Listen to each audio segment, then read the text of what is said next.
గత కొన్ని రోజులుగా ట్విట్టర్లో ఎక్కడ చూసినా మీరే కనిపిస్తున్నారు. ఒక రౌండ్ టేబుల్‌లో మీరు సౌత్ వాడి గురించి మాట్లాడిన మాటలు అవన్నీ కూడా బాగా బయట వైరల్‌గా మారినాయి. సో, ఏమంటారు దాని గురించి? ఏమన్నా మాట్లాడేసిన తర్వాత ఏమన్నా అనిపించిందా? లేదంటే మాట్లాడింది కరెక్టే అనిపించిందా మీకు? అంటే వాళ్ళు తప్పుగా తీసుకున్నారు కానీ నా పొజిషన్ ఆఫ్ సిట్టింగ్ గురించి కానీ వీటి గురించి వాటి గురించి నేను బోనీ కపూర్ గారిని డిస్రెస్పెక్ట్ చేస్తాను ఇది కానీ నేను ఆ సెన్స్లో ఏం కూర్చోలేదు. బోనీ కపూర్ గారు కూర్చున్న యాంగిల్లో ఆయన కాలు కంఫర్టబుల్ పెట్టుకుంటే ఆయనకి నేను మామూలుగా కూర్చుంటే నా కాలు ఆయనకి తగిలేటట్టు ఉంది, ఆయన కాలు నాకు తగిలేటట్టు ఉందని నేను కొంచెం వెనక్కి ఆనుకుని కూర్చుని ఇలా తల ఇలా పెట్టాల్సి వచ్చింది. అంతే తప్పితే నేను ఎవరైనా డిస్రెస్పెక్ట్ చేయడానికి చెప్పలేదు, అలా కూర్చోలేదు. First thing. ఇంకోటి, నేను చెప్పింది అది సౌత్ ఇండియన్గా సౌత్ ఇండియా నుంచి వచ్చిన సినిమాలన్నీ గత లాస్ట్ 3-4 ఇయర్స్లో బాగా ఆడుతున్నాయి, అది ప్రౌడ్గా చెప్పాను. వాళ్ళు ఇంకో సెన్స్లో తీసుకున్నారు. అంతే తప్పితే నేను ఎవరిని డిస్గ్రీస్ చేయడానికి కానీ ఎవరితో ఆర్గ్యూ చేయడానికి కానీ ఏ పాయింట్ ప్రూవ్ చేయడానికి కానీ ఏమీ చెప్పలేదు. సార్, అంటే మీరు చెప్పిన వాటిలో నిజం కూడా లేకపోలేదు. ఇప్పుడు 86 కోట్లు కలెక్ట్ చేసిన దాని సినిమాకి మీరు ఆ యాడ్ చేసి చెప్పిన దానికి ఏంటంటే నిద్రపోయామని చెప్పి కొంతమంది ట్వీట్ చేయడం కానీ ఇలాంటివన్నీ జరిగినాయి. అదే ఇంకా అన్ని కామన్ కదా, ఏదో ఒక ప్యాంట్. అదేనో ఒకటి ఇప్పుడు స్కామ్ 92 డైరెక్టర్ ఉన్నారు కదా, ఆయనేమో దాన్ని లక్కీ భాస్కర్ కనెక్ట్ చేస్తా మాట్లాడారు. మరి ఆయన ఒకసారి హైదరాబాద్ రమ్మనండి, నేను వెంకీ కూర్చుంటాము. స్కామ్ 92 మొత్తం వెబ్ సిరీస్ సోనీ రివ్యూలో వస్తుంది, మా సినిమా నెట్ఫ్లిక్స్లో ఉంది, ఎక్కడ ఒక చిన్న సిమిలారిటీ ఉందేమో చూపించమనండి, చూపిస్తే నేను ఒప్పుకుంటా. సో అంటే మరి ఇలాంటివి అంటే మీరు మాట్లాడిన నిజమైనా కూడా ఒక కాంట్రవర్సీ పాయింట్ ఆఫ్ వ్యూలోకి వెళ్ళినప్పుడు ఆయన అనిపిస్తుంది సార్, అంటే అనవసరంగా మాట్లాడుతున్నామేమో అని ఇలాంటివి ఉన్నాయి. ఇప్పుడు నేనే అట్లా అక్కడ పాయింట్ వచ్చింది టాపిక్, సో ఊరికే చెప్పాను నేను సౌత్ ఇండియన్ నుంచి కూడా ఇంత కాంట్రిబ్యూషన్ ఉంటుంది ఇండియన్ సినిమాకి అని. దాన్ని నేను కొంచెం లాంగ్వేజ్ కరెక్ట్గా యూజ్ చేయలేదేమో, దానికి కొంచెం వాళ్ళు హర్ట్ అయినట్టున్నారు. అంతే, దానికి పెద్ద నేను ఇప్పుడు రిగ్రెట్ అయి చేయాల్సింది అయితే ఏం లేదు. నేను నా పాయింట్ ఇంకో రకంగా చెప్పాల్సిందేమో అంతే. అయితే 2024 చూసుకుంటే కనుక విత్ ఏ బ్యాంక్ స్టార్ట్ చేశారు గుంటూరు కారం అని. ఎండింగ్ కూడా విచిత్రంగా దాంతోనే వచ్చింది. 31st బుకింగ్స్ ఓపెన్ చేశారు, రిలీజ్ చేశారు కదా.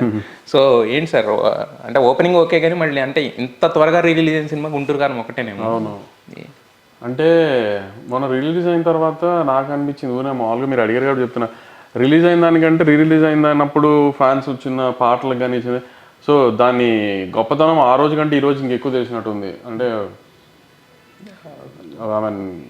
టైం పాస్ అయిన కొద్దీ వాళ్ళకి దాని ఇంపార్టెన్స్, దాని ఇది తెలుసు కొంచెం తెలిసిందేమో అనుకున్నాను నేను. అంటే సార్ నాకేమనిపించింది అంటే గుంటూరు గారం యాక్చువల్గా నేను కూడా థియేటర్లో చూశాను రిలీజ్ అయిన తర్వాత. అప్పటికే విపరీతమైన నెగిటివిటీ ఉంది. నేను చూసిన తర్వాత అరే దీని సినిమా గురించి అలా మాట్లాడాల్సిన అవసరం లేదని అనిపించింది నాకు. అంటే బేసిక్గా ఎక్కడైనా ఫ్యాన్స్ అనేవాళ్ళు ప్రతి తమ అభిమాన సినిమాని కొంచెం ఇది చేయడానికి చూస్తారు. బట్ ఇక్కడ కొంచెం ఎందుకు ఫ్యాన్స్ వల్లనే మీరు వేసిన మిడ్నైట్ షో అనేది ఫ్యాన్స్ వల్లనే కొంచెం, అంటే అదే అంటున్నాను కదా, గుంటూరు కారం అని టైటిల్ పెట్టి టీజర్ అలా బ్లాస్ట్లు అని ఒక రకమైన మాస్ సినిమా ఎక్స్పెక్ట్ చేశారు, కానీ అది ప్రాపర్ ఫ్యామిలీ సినిమా అయ్యేటప్పటికి కొంచెం డిసప్పాయింట్ అయ్యారు. ఆ డిసప్పాయింట్మెంట్ కొంచెం ఎక్కువ వచ్చింది. దానికి తోడు ముందు థియేటర్స్ ఇష్యూలో ఒక దేవుడు సినిమాని తొక్కేస్తాం అనే దాని హంగామాతో ఇక రకరకాల బ్యాక్లాష్ వచ్చింది దానికి. సో అందుకని ఇట్స్ అలా, దానికి ఎందుకు అనే రీజనింగ్స్ ఏం లేవు. అంటే నాకు అనిపించింది సార్, అంటే నేను చూశాను కాబట్టి యాజ్ ఏ ఇప్పుడు ఇప్పుడు జనరల్ ఆడియన్కి వెళ్ళినప్పుడు మీ ఇక్కడ ఫ్రెష్ షో చూసి ఇంకోటి అంటే వేరే రకంగా ఉంటుంది యాక్చువల్గా. ఇప్పుడు ఫ్యామిలీకి వెళ్ళినప్పుడు అంటే నార్మల్గా సినిమా చూస్తాం కదా, అనిపించింది అంటే ఫ్యాన్సే ఎక్కువ నెగిటివ్ చెప్పారేమో. అదే అన్న, వాళ్ళ ఎక్స్పెక్టేషన్ ఇంకో రకంగా ఊహించారు గుంటూరు కారం అంటే. మేము తీసిన సినిమా ఇంకో ఫార్మాట్ సినిమా అయ్యేప్పుడు కొంచెం డిస్పాయింట్ అయ్యారు. బట్ ప్రమోషనల్ స్ట్రాటజీలు అంటే మీరు ఫ్యామిలీ, అదే నేను 2-3 సార్లు చెప్పాను కదా, మాస్ సినిమా ఒక పెద్ద మాస్ సినిమా అలా ప్రొజెక్ట్ చేయకుండా ఉండాల్సింది, అలా చేసి కొంచెం మేమే అదేమన్నా మిస్టేక్ చేసామేమో అవి ఉంటాం అనుకున్నాను నేను. తర్వాత ఫ్యాన్స్ అంతా డిస్పాయింట్ అవడానికి. సో అయితే ఆ సినిమా పాయింట్ ఆఫ్ వ్యూలోనే చూసినప్పుడు సార్ కొంచెం కలెక్షన్ విషయంలో కొంచెం అటు ఇటు రావడం కానీ, మీరు ఒక చిన్న వేరే వాళ్ళతో కొంచెం చిన్న వార్ లాగా నడిచింది కదా యాక్చువల్గా. ఫైనల్గా గుంటూరు కారం గురించి అంటే తర్వాత జరిగిన ఈ రిలీజ్ వీటిల్లో కానీ మొత్తం టోటల్గా హ్యాపీయా ఎవ్రీథింగ్, అంటే యూనిటీ కానీ ఎవ్రీథింగ్? ఆబ్వియస్లీ మాకు హ్యాపీ కదండి. ఇప్పుడు కూడా ఈ ఇయర్ ఏ మ్యూజిక్ ప్లాట్ఫామ్లో అయినా కూచి మార్తపైతేనే బిగ్గెస్ట్ హిట్. ప్రతి ఇన్స్టాగ్రామ్లో స్టోరీల్లో ఒక 10 రీళ్ళు ఉంటే 4 రీళ్ళు 5 రీళ్ళు మామ పాట ఉంటుంది. సో ఇంకా అంతకంటే సినిమా రిలీజ్ అయిపోయిన తర్వాత ఇంకా అంతకంటే సినిమాకి సక్సెస్ ఉంటే మ్యూజికే కదా.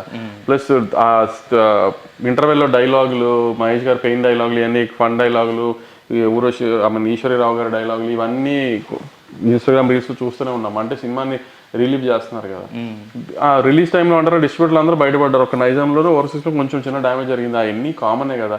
కొన్ని ఏరియాలో కొన్ని సినిమాలు కొన్ని బారితే, కొన్ని ఏరియాలో ఇంకో సినిమా, అవన్నీ రొటీనే కదా. దానికి పెద్ద ఏమి గుంటూరు కారం was overall very happy thing for very happy thing. అంటే మీ బ్యానర్ ఒక ప్రెస్టీజియస్. ఆబ్వియస్లీ ఇప్పుడు నెట్ఫ్లిక్స్ వాళ్ళు మన లిస్ట్ రిలీజ్ చేశారు, దాంట్లో గుంటూరు కారం కూడా వాళ్ళకి బాగా పర్ఫామ్ చేసిందని చేశారు కదా. సో ఆల్ యాంగిల్స్లో ఇట్ హ్యాపెన్ వెరీ వెల్ కదా. యా, గుంటూరు గారు ఉంది, దేవరా ఉంది, అంటే మీరు డిస్ట్రిబ్యూట్ చేసిన సినిమా ఉంది, లక్కీ భాస్కర్ ఉంది, టిల్లు సార్ టిల్లు స్క్వేర్ ఉంది. టిల్లు స్క్వేర్ ఉంది. సో అంటే వీటిలన్నింటిలో చూసుకుంటే లక్కీ భాస్కర్ ట్రెండింగ్ టాప్ 2లో ఉంది కదా యాక్చువల్లీ. ట్రెండింగ్ గ్లోబల్ 5 వీక్స్ నుంచి గ్లోబల్ టాప్ 5 లో టాప్ 5లో ఉంది, ఫస్ట్ సెకండ్ వీక్ లో 2లో ఉంది, గ్లోబల్ 2లో ఉంది కదా. సో అంటే బేసిక్గా మీరు అప్పుడు ఆ సినిమా రిలీజ్ అప్పుడు చెప్పారు 100 కోట్ల పోస్టర్ వేస్తే ఖచ్చితంగా అని చెప్పి. బట్ అది థియేటర్లో కూడా మీరు అనుకున్న నెంబర్ థియేటర్లో నేను అనుకున్న నెంబర్ చేయలేదు, ఎందుకంటే అమరాన్ అన్ఎక్స్పెక్టెడ్గా అదే డేట్గా వచ్చింది దీపావళి సినిమా. సో అది బాగా పర్ఫామ్ చేసింది. ఇప్పుడు లక్కీ భాస్కర్ కానీ అమరాన్ కానీ ఒకటే ఐ మీన్ ఆడియన్స్కి క్యాటర్ అయ్యే సినిమా. సో అది రెవెన్యూ డివైడ్ అయింది. సో మల్టీప్లెక్స్ సినిమా ఏ సెంటర్స్, సో అది కొంచెం ఆడియన్స్ డివైడ్ చేసింది. సో అక్కడ రెవెన్యూ డివైడ్ అయింది. అంటే మీరు అన్నారా అంటే అమరన్ ఇది రెండు సేమ్ క్యాటర్ అయ్యే సినిమాలు అని చెప్పి. అంటే మరి వస్తున్నప్పుడు మీరు కొంచెం వెనక్కి వెళ్ళే ప్రయత్నం కానీ, ఎందుకంటే అప్పటికే అది అలా అని ఇంకో సినిమా వచ్చి అప్పుడు ఇంకోటి జరిగితే అట్లా ఇప్పుడు అన్ని సినిమా ఇప్పుడు first time in the history of Telugu cinema industry after long gap 3 Deepavali సినిమాలు హిట్ అయినాయి. దీపావళి లాంటి season actually Deepavali bad season అంటారు తెలుగుకి, కానీ ఫస్ట్ టైం 3 సినిమాలు హిట్ అయినాయి. ఆ యాంగిల్లో చూస్తే we should be very happy. కానీ ఆ సినిమా వేరే సార్ వేయాల్సింది కదా అంటే ఎప్పుడూ ఏదో ఒక సినిమా ఉంటుంది, దాని గురించి ఆలోచించక్కర్లా. పోటీ అయినా కూడా ఒక్కొక్కసారి అప్పుడు ఏ సినిమా హిట్ అవుతుందో కూడా చెప్పలేము. అంతే. సరే, అయితే యాక్చువల్గా మీ బ్యానర్ చూస్తేనేమో ఫస్ట్ ఎన్టీఆర్ గారితో స్టార్ట్ అవుతుంది, పెద్ద ఎన్టీఆర్ గారితో. మీరు జూనియర్ ఎన్టీఆర్కి ఎంత పెద్ద ఫ్యానో చెప్పక్కర్లేదు. ఇప్పుడు బాలయ్య గారిది మీ డ్రీము అంటే ఏంటి సార్? నందమూరి వంశంతోనే మీకు ఒక అసోసియేషన్ ఉందా? ఇదేం లేదండి. అంటే ఇప్పుడు ఎవరైనా ఇండస్ట్రీలోకి వస్తే ఇప్పుడు రాజుగారు ఉన్నారు అనుకోండి, ఆయన కూడా బాలకృష్ణ గారితో సినిమా చేయాలని చాలా అనుకుంటున్నారు, ఆయన కూడా నెక్స్ట్ ప్లాన్లో. సో ఒక్కొక్కరికి ఒక్కొక్క హీరోలతో చేయాలని ఉంటుంది. ఇప్పుడు నాకు రామ్ చరణ్ గారితో చేయాలని ఉందని చాలా ఇంటర్వ్యూలో చెప్పాను, గారితో చేయాలని ఉంది. అంతేగాని కొన్ని హీరోలతో కొంతమందితో చేయాలని మనకు అనిపిస్తుంది. అది ఊరినే మన ఆర్డర్లో జరుగుతూ ఉండాలని జరగాలని వెయిట్ చేయాలి అంతే మనం. ఓకే, అంటే బాలకృష్ణ గారి మీద అంటే మీరు ఈ సినిమా స్టార్ట్ అయిన దగ్గర నుంచి కూడా బాబీ గారు ఎంతైతే మాట్లాడుతుందో దానికన్నా ఎక్కువ అంటే మీ ఫేస్లో ఉన్న కాన్ఫిడెన్స్ కానీ మీ మాటల్లో ఉన్న వైబ్ కానీ కనిపిస్తుంది. బాబీ సినిమా తీశారు కదా, ఆయన అంత కాన్ఫిడెంట్గా నేను ఆడియన్గా చూసుకున్నాను సినిమాను ఆల్రెడీ. సో అందుకని నాకు కొంచెం ఎక్కువ నమ్మకంగా నేను చెప్పాను, అందుకని 2-3 చోట్ల. ఓకే, అంటే మనకి సంక్రాంతి సినిమా అనగానే ఇంకా బాలకృష్ణ గారి సినిమా ఉంటే రైస్లో ఖచ్చితంగా ఒక హిట్ పట్టుకెళ్ళిపోద్ది అనేది ఉంది కదా సార్. సో మరి ఈ సంక్రాంతికి అంటే బాలకృష్ణ గారి ఫ్యాన్స్కి ఎలాంటి ట్రీట్ ఇవ్వబోతున్నారు? అంటే మనకి ఈసారి ఏమి మిస్కాల్కులేషన్స్ లేకుండా షోస్ కూడా అన్నీ కూడా ఎవ్రీథింగ్ 4 నుంచి స్టార్ట్ అవుతున్నాయి కదా, 4 AM నుంచి. సో ఎలాంటి సినిమా క్యాటర్ చేయబోతున్నారు? మొన్న టీజర్ ట్రైలర్ చూశారు కదా, ట్రైలర్ ఎలా ఉందో అలానే ఒక కొత్త రకమైన బాలకృష్ణ సినిమా చూస్తారు మీరు. బాలకృష్ణ గారికి కావాల్సిన అన్ని ఇంగ్రీడియంట్స్ ఉంటూ ఒక కొత్త ఫార్మాట్లో చెప్పడానికి ట్రై చేసాం. ఒక ఎమోషనల్గా ఎలివేషన్స్తో మాసీగా అన్ని రకాలుగా చెప్పడానికి ట్రై చేసాం, కొత్త with new kind of sound and visual. Okay, అంటే ఆయన చెప్పారు అంటే ఆదిత్య 369 లుక్ చూపించి ఇలాగా ఉండాలని చెప్పేసి ఒక అనుకున్నానని చెప్పేసి బాబీ గారితో ఒకటి చెప్పారు కదా మొన్న. అంటే గెటప్ మేము అనుకున్నప్పుడు 2-3 రకాల గెటప్లు ఎలా అనుకున్నప్పుడు సెకండ్ హాఫ్లో వచ్చే పోర్షన్ దాంట్లో రకరకాల పోర్షన్స్లో అది కూడా డిస్కషన్ వచ్చింది. ఆయన కింగ్ గెటప్లో ఇలా ఉంటారు, ఇది ఏదైనా డిస్కషన్స్ వచ్చినాయి, అంతేగాని అలా ఏం లేదు సార్. అంటే ఇది బాలకృష్ణ గారు కథలు అనుకున్న తర్వాత చాలా చెప్పుంటారు కదా.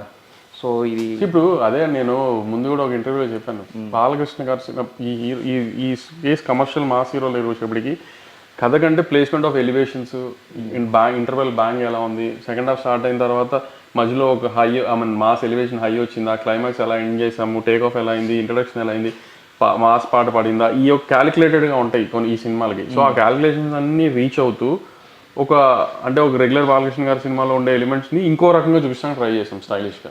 సో అది గ్యారంటీ పే ఆఫ్ అవుతుందని గట్టిగా నమ్ముతున్నాను. అంటే ఇంకో రకంగా అంటే ఎలా సార్? అంటే ఇప్పుడు బేసిక్గా ఆయన అన్నంగానే మాస్ ఎలిమెంట్స్ ఇవన్నీ ఉంటాయి.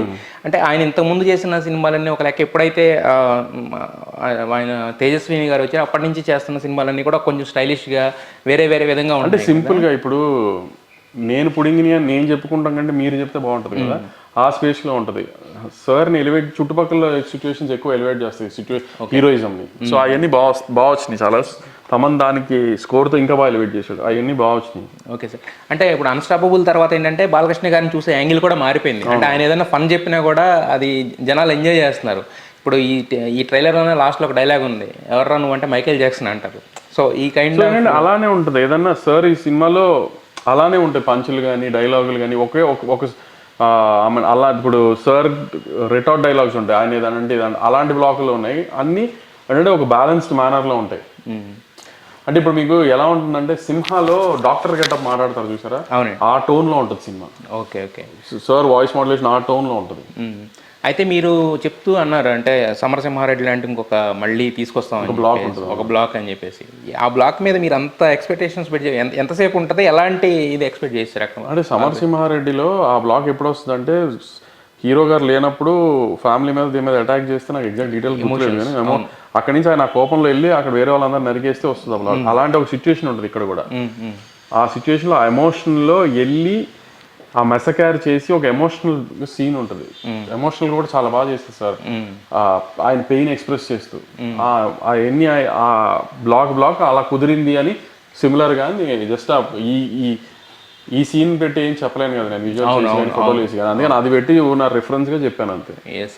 అయితే యాక్చువల్గా మీరు అన్నారంటే ఇంతకుముందు సంక్రాంతి సినిమాకి వచ్చేసరికి గుంటూరు కారం హైయెస్ట్ అంటే బ్లాక్ బస్టర్ సాంగ్స్ పరంగా, అంటే ఈ సినిమాకి వచ్చేసరికి సాంగ్స్ ఫస్ట్ రిలీజ్ అయిన డాకు రేజ్ ఆఫ్ డాకు మామూలుగా మీరు అన్నట్టు ఒక చిన్న థీమ్ లాగా ఉంది, తర్వాత వచ్చింది ఒక సెంటిమెంట్ సాంగ్ వచ్చింది, ఇప్పుడు మూడోది మొన్న ఊరవసి సాంగ్ వచ్చింది. అంటే ఈ సినిమాకి ఆడియో ఎంతవరకు అవసరం అంటారంటే బేసిక్గా ఆడియో? ఇప్పుడు ఈ సినిమా మీరు ఎలా చూడాలంటే ఒక వీరసింహారెడ్డి, భగవంత్ కేసరి అలా కాకుండా ఒక జైలర్కి ఒక విక్రమ్కి పాటలు ఎంత అవసరమో ఈ సినిమాకి అంతే అవసరం. పాటల కంటే ఈ సినిమాకి స్కోర్ చాలా ఎక్కువ అవసరం. సో ఇప్పుడు ఒక జైలర్లో ఒకటే పాట ఉంది కావాలా, ఇప్పుడు మనకు కూడా ఒకటే ఇది ఉంది దబిడి దిబిడి పాట. సో అట్లా మనం ఆ ఫార్మాట్లో చూసుకోవాలి. జైలర్ విక్రమ్లో ఎలా music is integral part of the film but in the form of BGM. So in this film also music plays very important role but in the form of BGM more than the songs. And but Dabidi Dibidi is also huge hit. రేపు screen మీద మీకు ఆ చిన్న పాప emotion song కూడా చాలా బాగా నచ్చుతుంది. ఈ రేజ్ ఆఫ్ డాకు మీకు కరెక్ట్గా ట్రాన్స్ఫర్మేషన్ అయిన తర్వాత వస్తుంది, అది కూడా మీకు సినిమాలో ఎలివేషన్ సీన్స్తో చాలా బాగా పండుతుంది. అందుకని music in this film except for Dabidi Dabi comes with the film. It's not like song ముందు రిలీజ్ అయింది పెద్ద హిట్ అయింది. ఇప్పుడు సంక్రాంతికి వస్తున్నాంలో గోదావరి గడ్డ పాట చాలా బాగుంది. సో ఏంటంటే అది ఫిల్మ్లో ఒక సాంగ్ కట్టు సాంగ్, సో దానికి సాంగ్ చేసి నీట్గా పెద్ద హిట్ అయింది. సో ఈ సినిమాలో అలా కట్టు సాంగ్కి ఛాన్స్ లేదు. ఒక దబిడి దిబిడి మాత్రం ఫ్లోలో music will help the film to enhance the emotion, to enhance the elevations and everything like that. ఒక దబిడి దిబిడి మాత్రం మాస్ పండగ సినిమా, బాలకృష్ణ గారి సినిమా ఫ్యాన్స్ కావాలి కాబట్టి పెట్టాం అలా. బట్ ఆ దబిడి దిబి సాంగ్ మీద ఇప్పుడు బాగా ట్రోల్స్ అవుతున్నాయి కదా సార్, అంటే ఏదైతే కొట్టే స్టెప్ ఉందో మన సొసైటీ తెలిసి మీకు ట్రోల్ ఎంత బాగా వస్తే అంత రీచ్ ఎక్కువ ఉంటుంది. అంతేనా? అంతే కదా. అలా మేము ఎక్స్పెక్ట్ చేయాలి చూసినప్పుడు ఆ స్టెప్కి అంత ట్రోలింగ్ వస్తుందని అనుకోకుండా ఎందుకు జనం అలా ఫీల్ అయ్యారో తెలియదు. తెలుసుకుంది కదా నెక్స్ట్ సినిమాలకి కొంచెం జాగ్రత్త పడతారు, అంతకుమించి చేయగలిగిన లేదు. కానీ ట్రోల్ ఎంత వచ్చినా పాట అంత ఎంజాయ్ చేస్తున్నారు. ఇప్పుడు ఎందుకు ట్రోల్ వచ్చిందని చూసే వాళ్ళు ఉంటారు చాలా మంది, చూసి ఓహో ఇది అబ్సీన్ గానే ఉందని అనుకునే వాళ్ళు ఉంటారు, దీంట్లో ఏముందని అనుకునే వాళ్ళు ఉంటారు. సో ఆ రంగం కూడా వ్యూవర్షిప్ పెరుగుతుంది. సో ఆ పాట పెద్ద హిట్ సాంగ్. అంటే కుర్చీ మడత పెట్టి కూడా ఇప్పుడు అదే వచ్చింది కదా. అంటే ఇలాంటి త్రివిక్రమ్ గారి సినిమాలు ఇలాంటి పాట ఏంటన్నారు, సంవత్సరం అంతా అదే ఏంటన్నారు, మళ్ళీ అన్ని కామన్. అంటే ఈయనది వచ్చేసరికి మహేష్ బాబు గారిది అంటే వేరే సార్, అంటే ఈయనకి వచ్చేసరికి అంటే ఒక ఎమ్మెల్యే కదా. నేను ఇందాక వేరే వాళ్ళు సొసైటీలో ఒక ఎమ్మెల్యే అనేది ఉంది కాబట్టి, ఒక సోషల్ సర్వెంట్ అన్న ఒక చిన్న రెస్పాన్సిబిలిటీ ఉంది కాబట్టి సార్కి ఇంకా కొంచెం భూతద్దం పెట్టి చూసారేమో అనుకున్నాను నేను. సో కాబట్టి ఒకసారి ఇది ఉన్న వాళ్ళతో కొంచెం మనం అది పెట్టే కంటెంట్ జాగ్రత్తగా పెట్టుకోవాలి. ఇంకా అది దాని గురించి సార్ అని మాట్లాడారు బాలయ్య గారు. అంత దాకా ఆయన ఇష్యూ దాకా తీసుకెళ్ళాలి. ఆయన దాకా మేము ఎందుకంటే అంత తీసుకెళ్ళే ఇష్యూ ఏం కాదు, కెన్ బి సార్టెడ్, ఫ్లోలో వెళ్ళిపోతాయి. అంటే ఆయన అంత పట్టించుకోరేమో కదా అసలు, అంటే ఈ కైండ్ ఆఫ్ అంటే మేము వెళ్ళి సార్ ఇలా ఇబ్బంది జరిగింది అని చెప్తే కదా ఆయన రియాక్ట్. మేమే అంత ఇబ్బంది ఏం జరిగిపోలేదు. ట్రోలింగ్ వస్తుంది, ట్రోలింగ్ రావడం కామనే కదా ప్రతిదానికి, ట్రోలింగ్ రాకుండా ఏది ఉంటుంది చెప్పండి.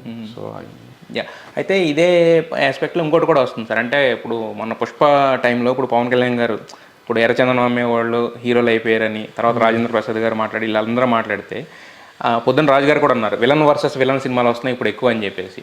అయితే ఇప్పుడు డాకు మహారాజుకి వచ్చేసరికి డాకు అంటే ఈ దొంగలు కదా ఈ కైండ్ ఆఫ్ థింగ్లో, అంటే ఒక సేమ్ డాకు మహారాజు టైటిల్ మీద కూడా అలా వస్తుంది. అంటే గ్లోరిఫై చేసి చూపిస్తున్నారా ఆ నెగిటివిటీని కానీ, నెగిటివ్ టైటిల్ని కానీ, నెగిటివ్ విలన్.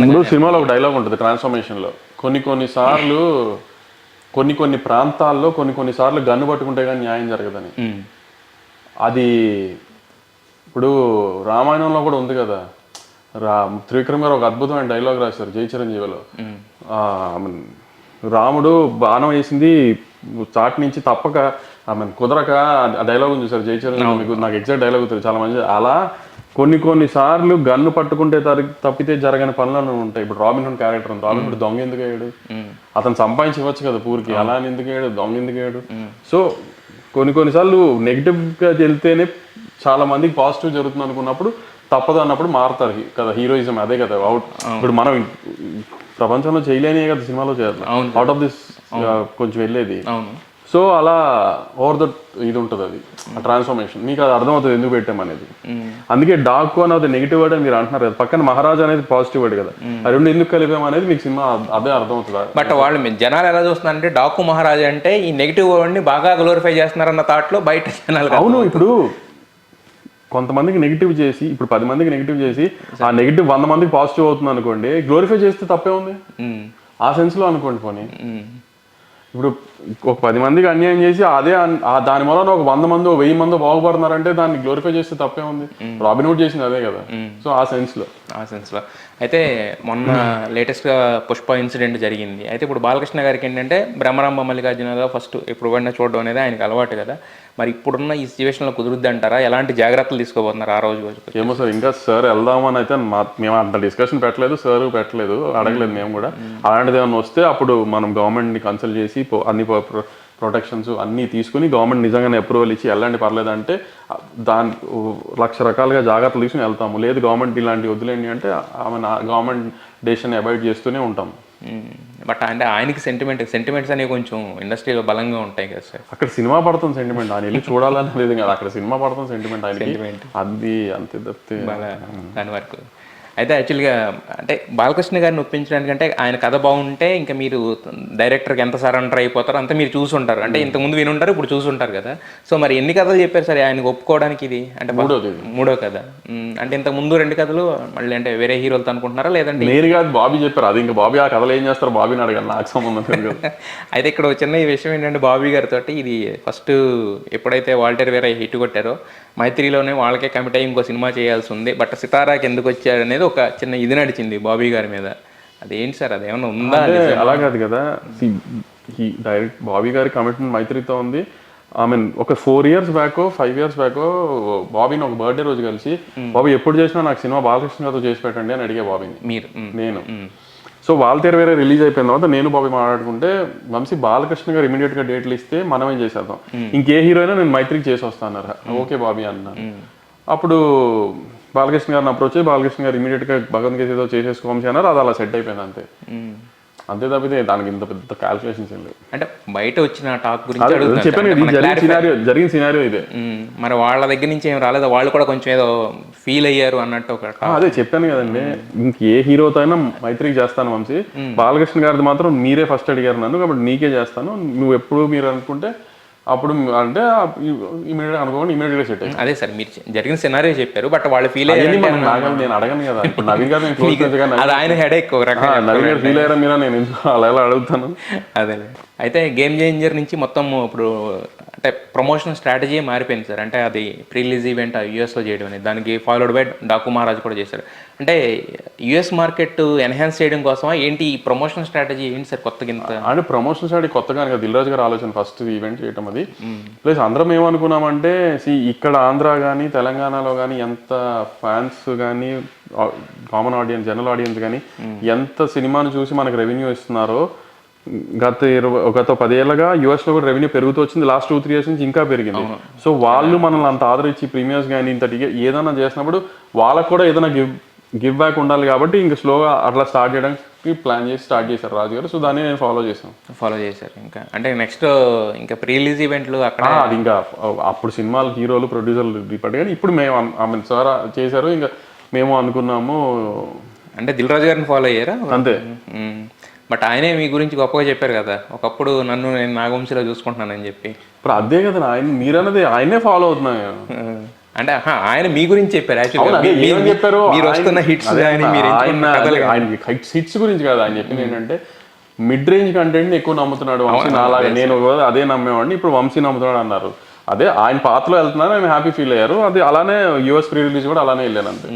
ఇప్పుడు మీరు ఫాలో అయ్యారు ఆయన ఒక రకంగా చెప్పాలంటే.